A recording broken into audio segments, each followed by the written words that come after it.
Японд ингээ бас сурж байхад бас ийм гайхажсэн зүйлээс л та. Одоо Японы Токиогийн их сургуульд жишээ нь хуулийн факультетэд ихэнх ер нь 10% л эмэгтэй, 90% эрэгтэй оюутан байдаг.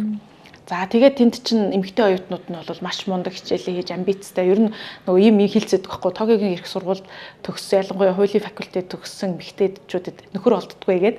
Яагаад гэвэл хит нөгөө өндөр боловсралтойгоос нь болоод хит нөгөө өөрөө бие даасан байдлаас нь болоод одоо эрэгтэйчүүд те хитрхи бие даасан эмэгтэй мэчин нөхөр олддгүй гэдэг яриасан байхгүй.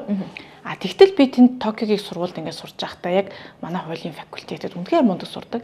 Чиний мөрөөдөл юу вэ гэдгсэн чинь би мундаг сайн ээж болмоор байна.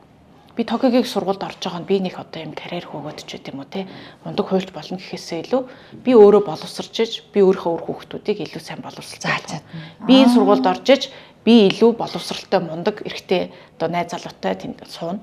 Тэгээд би эндээ илүү одоо гэрийн одоо housewife гэж яддаг шүү дээ. Гэрийн эзэгтэй болоо үр хүүхдүүдээ сайхан өсгөхэд төлөө ингэж ингээд. Тэгэхээр нөгөө юм нийгэм өөрийн онцлогтой Япон шиг хөгжсөн нийгэм байж болно. Тэнд эмэгтэй хүн болох өөрийн гэсэн зорилттой байж болно. Бүгд карьер хөөх албагүй.